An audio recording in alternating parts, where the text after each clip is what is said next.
Bonjour France, et je voulais que vous témoigniez, comme d'autres avant vous ont témoigné. Vous avez reçu votre première dose d'AstraZeneca le 1er mars. Vous êtes enseignante au Maroc et vous l'avez reçue. J'étais enseignante au Maroc, j'ai été détachée quand j'ai été vaccinée. Là, je suis revenue à La Réunion. Je suis à La Réunion. Et le soir même, vous étiez 6, parce que vous étiez avec 12 de vos collègues. Le soir même, vous étiez 6 à être souffrants, dont 3 avec des symptômes sévères. Et dans la nuit, la fièvre est montée, etc. Et comment allez-vous aujourd'hui et quelles sont les conséquences de cette vaccination AstraZeneca ? Alors depuis, je vais juste résumer mes symptômes. C'est-à-dire que sur la première vaccination, je me suis retrouvée paralysée des membres inférieurs, avec une perte totale de contrôle de mon corps pendant plusieurs jours. C'est parce que j'ai trouvé un super médecin sur place que j'ai réussi à m'en sortir. Il faut dire que j'étais avec mes enfants toute seule au Maroc. Donc j'avais très très peur d'aller à l'hôpital et je ne savais pas comment faire puisque les frontières étaient fermées, personne ne pouvait venir. Et j'ai mis plusieurs semaines à récupérer. Le médecin m'avait fait une ordonnance pour que je ne fasse pas la seconde dose. Voilà, mais évidemment on n'a pas pu investiguer plus puisque je ne voulais pas aller à l'hôpital. Et sur la deuxième dose, 2 heures après, j'ai eu à nouveau des symptômes. Donc là, raideur dans la nuque, le bras. Voilà. Et j'ai réussi à faire passer, à supporter jusqu'à ce que je sorte du Maroc. Alors je précise quand même que le Maroc n'a rien à voir dans l'histoire, puisque eux n'ont fait qu'acheter un vaccin. Quand je suis rentrée, depuis le 10 juillet, je passe mon temps à faire des IRM, des rendez-vous chez le neuro. On trouve rien de significatif, donc c'est très très compliqué parce que j'ai énormément de parasthésie côté gauche. J'ai été très sportive, je ne peux pas courir. J'ai essayé 2 fois de courir, je suis tombée. Voilà, donc j'ai des pertes de conscience aussi. La semaine dernière, j'ai percuté une voiture, je l'ai pas vue. Voilà, je me rappelle pas l'avoir vue en fait. Et au quotidien, c'est très très compliqué.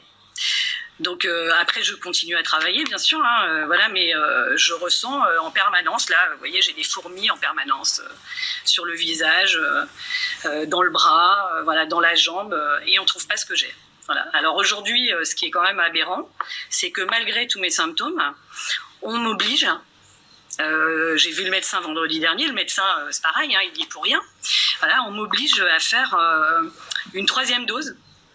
Alors, ça sera un peu de la cuisine, puisque on va me donner Pfizer, pour que je puisse exercer ma liberté de déplacement et partir en vacances avec mes enfants. Voilà, donc évidemment, comme le neuro a quand même, le médecin a quand même souligné le doute par rapport à un Guillain-Barré sur la première injection. Là, je suis en attente pour faire une ponction lombaire. Mais je trouve absolument hallucinant qu'on me demande, alors qu'on sait que j'ai beaucoup d'effets secondaires et que le doute est raisonnable pour penser que c'est à la suite de chaque injection, qu'on me demande de faire un autre vaccin pour pouvoir continuer à garder mon passe sanitaire. J'aimerais aussi qu'on s'interroge sur la responsabilité, aussi bien de l'État qui ne prend pas ses responsabilités, puisqu'il n'y a pas d'obligation vaccinale, donc nous sommes libres de le faire ou pas. Enfin, libre, c'est quand même sous contrainte, puisque si on veut pouvoir se déplacer et vivre un peu normalement avec nos enfants, il faut faire une 3e dose. Voilà. Donc, je vous écoute avec évidemment beaucoup d'intérêt. Ce que je trouve absolument incroyable aujourd'hui, et la dernière fois qu'on a fait témoigner quelqu'un qui avait des effets indésirables, il y avait Alain Jakubowicz qui était là et qui me l'a reproché. Qui m'a dit vous n'êtes pas responsable de donner la parole à des gens qui souffrent d'effets indésirables. Il ne s'agit pas de remettre toute la vaccination en cause. Mais ce que je trouve absolument incroyable, c'est que ces témoignages dans l'espace médiatique n'arrivent pas. Alors que politique. Et donc c'est ça que je trouve incroyable, parce qu'un journaliste, me semble-t-il, on n'a qu'une responsabilité, c'est celle d'informer. Par exemple, j'ai un médecin que j'ai eu au téléphone l'autre jour sur une autre antenne, qui m'a dit jamais depuis que je vaccine, j'ai eu autant d'effets indésirables sur un vaccin. C'est factuel. Après, ce que vous pouvez faire, me semble-t-il, c'est ce qu'on fait déjà ici, c'est que votre médecin vous fasse un certificat, c'est un certificat CERFA, peu importe. Après ce certificat qui contre-indique la 3e dose, vous l'envoyez à votre caisse d'assurance maladie qui, elle, va vous changer votre QR code et vous autoriser à pouvoir passer... Alors, ce n'est légalement pas possible, puisque dans le décret du 7 août... sur les mesures dans le décret du 7 août, et c'est ce que mon médecin m'a opposé. Enfin, on a des contre-indications allergiques, etc. Il faut une décision collégiale. C'est-à-dire qu'on dénie à un médecin la capacité de juger de l'état de son patient, qu'il connaît le mieux, puisque c'est mon médecin traitant, voilà, et qu'on oblige en collège, donc ça veut dire qu'en fait, on pense que le médecin pourrait tricher et me donner un faux certificat. Puisqu'il faut qu'il y ait au moins un collège, donc 3 médecins, pour pouvoir dire que j'ai effectivement des contre-indications, alors même que dans ce décret, on contre-indique la première à la suite d'un Guillain-Barré. Donc il est nommé ce problème dans le décret.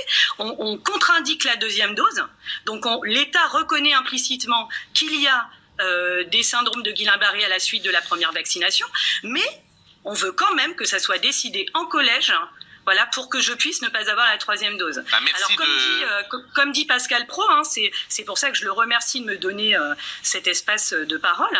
Voilà, comme dit Pascal Praud, c'est quand même incroyable avec le nombre de gens, et c'est relaté, si vous regardez sur le site de l'Europe ou sur le site français des symptômes.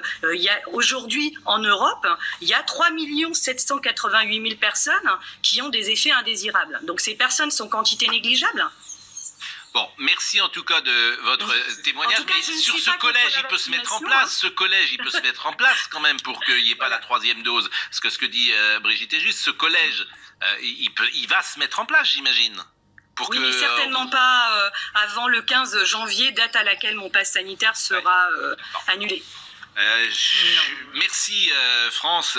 Et moi qui vous remercie de m'avoir... Mais non, je trouve que c'est, me semble-t-il... Mais ce qui est amusant, c'est qu'on retrouve dans cette nouvelle idéologie sanitaire les mêmes processus de déni des faits, de déni des réalités. C'est-à-dire que l'esprit de système est tel aujourd'hui, du système hygiéniste qui s'est mis en place, pardon de le répéter, que l'État est incapable de se confronter même à des évidences. Et il ne le verra pas, il ne voudra pas le voir parce que cela remettrait en question ses certitudes et les certitudes de beaucoup de fanatiques du vaccin. Donc c'est épouvantable. On vit dans un monde cruel et vraiment totalitaire. De mon point de vue, c'est une pensée qui ne supporte pas la contradiction.